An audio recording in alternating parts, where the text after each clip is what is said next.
Good morning, everyone. Welcome back to our online class again. In the last class, we have completed our fourth lesson of geography. That was agriculture. इससे पिछला जो lesson था हमारा agriculture geography को वो हमने complete किया. You will get the question answers within next 1 or 2 days in PDF format. Now we are moving towards the fourth lesson of history, that is tribals, Dikus and the vision of a golden age. अब सबसे पहले तो अगर lesson की बात करें तो lesson की शुरुआत से ट्राइबल्स जनजातीय लोग बेसिकली और mostly they are resided inside the forest areas. ज्यादातर जो हमारे यहाँ जंगली इलाके हैं, छत्तीसगढ़, झारखंड, उड़ीसा, बिहार, इस तरह के इलाकों में ज्यादा है ट्राइबल्स.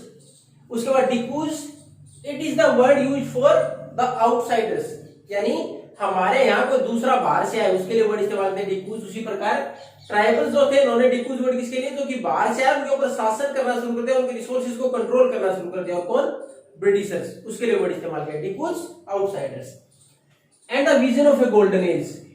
अब जनजातीय लोग, उनके बाद जो बाहर से दो लोग आए थे उनके ऊपर शासन करने वाले. अब ये बाहर से लोग आए थे, इनके खिलाफ किस प्रकार उन्होंने जनजातीय लोगों ने इनका विरोध किया और किस प्रकार एक विजन रखा कि एक गोल्डन एज सुनहरा समय आएगा हमारा, उसके बारे में लेसन है. अब आपके लेसन की जो शुरुआत की गई उसमें देखा है कि देखो 1895 a person named Birsa was moving inside the forest as well as the nearby villages. इसमें देखा 1895 में एक व्यक्ति है बिरसा, जो कि जगह जगह उन जंगलों में भी घूम रहा है और उन गांवों में भी.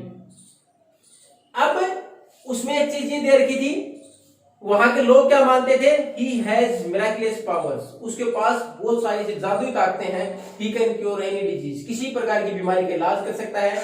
even multiply the grains, अगर अनाज है आपके यानी आपने 4 दाने 40 हो गए, 40 दे 400 हो गए, तो यानी उसको मल्टीप्लाई कर सकता है. और ये कैसा माना गया बिरसा मुंडा के लिए. अब बिरसा मुंडा ने खुद ने भी डिक्लेयर क्या किया कि भगवान ने उसको इन लोगों की सेवा के लिए भेजा है.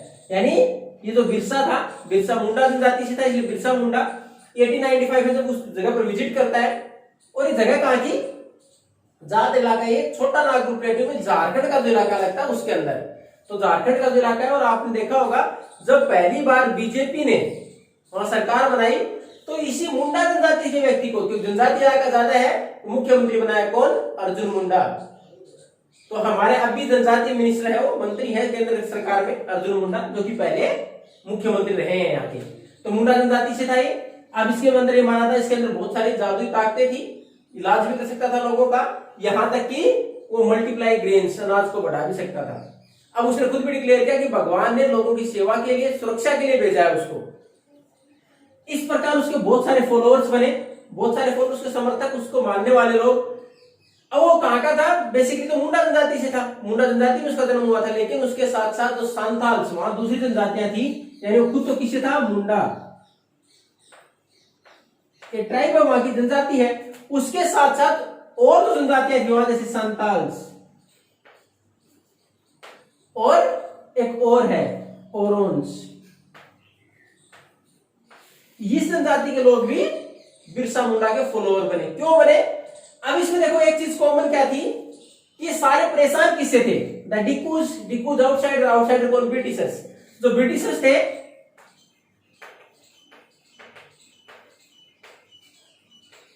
उन्होंने क्या है, इनकी जगह के ऊपर कब्जा कर लिया, अपने नियम बना दिए फॉरेस्ट के लिए कि कौन सी लोग इस्तेमाल कर सकते, कौन सी नहीं कर सकते, और किसके लिए उनको परमिशन लेनी होगी.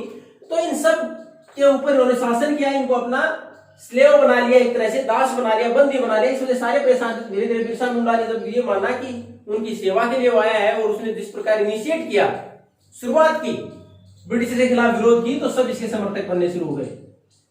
अब बिरसा मुंडा के सामने समस्या क्या थी, कौन कौन समस्या है, कि पहले तो ये देखे कि आउटसाइडर्स हैं कौन, किस प्रकार उन्होंने हमारी जमीन के ऊपर कब्जा कर लिया, किस प्रकार हमारे लोगों के जीवन को प्रभावित कर रहे हैं. तो इसलिए सारी समस्याओं का बिरसा मुंडा को he has to find out the solutions, इन सारी समस्याओं का सोल्यूशन करना था. अब आपने एक चीज और पढ़ी थी पिछली क्लास में, कि जो हमारे यहाँ जनजातीय जो इलाके हैं, आपने what are the major features of tribal society, last year question था आपका, कि किसी भी जनजातीय समाज की मुख्य विशेषताएं क्या है, पढ़ा था पिछले साल. उसमें देखा था कि they all are the owner of particular land area, कि सारे मिलके मालिक होते थे एक जगह के। They combined to the cultivation, पूरे मिलके खेती करते। दे शेयर द प्रोडक्शन, अपने बाद में शेयर कर लेते प्रोडक्शन को, यानी ज्यादा अंतर नहीं था। अब ये सारे अपने आप को एक ही समाज का सदस्य मानते, इनमें कोई डिवीजन नहीं था, कोई जातियां नहीं थी। जैसे हमारे यहाँ ब्राह्मणों ने व्यवस्था शुरू कर रखी थी कि हमारे यहाँ अगर जातियों की बात करें कि ये क्षत्रिय है, ये ब्राह्मण है, ये शूद्र है, ये वैश्य है, ये सारा डिवीजन किसका? उस वक्त हमारे समाज में शिक्षा का काम ब्राह्मणों का, और basically they were the learned person, यानी शिक्षित लोग अगर मानते तो वही थे। उन्होंने समाज में विभाजन किया था, उन्होंने व्यवस्था दी थी कहाँ कौन से नियम अपनाया जाए, कौन सा हवन यज्ञ कराया जाए, कौन से रीति रिवाज अपनाया जाए। अब उसी प्रकार का हमारे मुख्य समाज में इन सारी चीजों को शामिल कर लिया गया। लेकिन हमने जो देखा था कि ट्राइबल्स हैं, जो जनजातीय लोग हैं, these are totally not aware about all these things, इनके बारे में कोई जानकारी नहीं थी। They are just their own societies, अपना खुद का समाज था इनका, जिसमें सारे मिलके एक रिलेशन था सबका, आपस में मिल बैठ के अपना सारा काम करते, शेयर करते। ऐसा नहीं कोई डिवीजन था ही नहीं, डिवीजन तो था सोसाइटी में। सोसाइटी में डिवीजन कैसे है? सोसाइटी में हम क्या मानते हैं? लो और अपर कास्ट, वहां जातियां नहीं थी तो फिर भी स्टेटस तो था ही। स्टेटस किस प्रकार था कि वहां भी कोई ना कोई someone is there to lead them, कोई ना कोई उनको आगे लीड करने के लिए कोई व्यक्ति होता है जिसको वो सरदार मान लेते, तो कहीं ना कहीं उसको तो फैसिलिटी दोनों से ज्यादा रही होंगी। तो ऐसा नहीं था उस समाज में, बिल्कुल भी कोई डिवीजन नहीं था। डिवीजन तो था but not at a large scale which is inside our Indian Hindu society on the basis of caste. जैसा हमारे समाज में जाति के नाम था वैसा नहीं था, लेकिन यहाँ डिवीजन था, लेकिन बहुत कम अंतर था इनमें आपस में। ये सारा हमारे पास।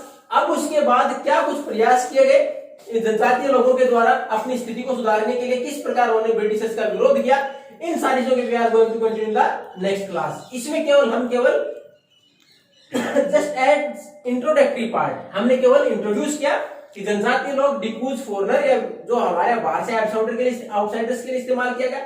और एक महत्वपूर्ण फीचर, एक महत्वपूर्ण व्यक्ति जिसने इस विरोध की शुरुआत की, बिरसा मुंडा, जिसको ये माना गया कि उसको बहुत सारा चमत्कार आते थे, जिसमें कि वो अनाज को मल्टीप्लाई भी कर सकता था, लोगों का इलाज भी कर सकता था। और इसमें एक चीज और, ये थोड़ा पढ़ा लिखा भी था, क्रिश्चियन मिशनरीज के साथ रहा, इसने शिक्षा भी ग्रहण की थी, और इसने किस प्रकार इस विरोध को आगे बढ़ाया और बाकी जनजातियां कैसे इसके साथ जुड़ गई और किस प्रकार के खिलाफ एक बड़े आंदोलन की शुरुआत हुई। We are going to continue in the next class. Thank you and have a nice day.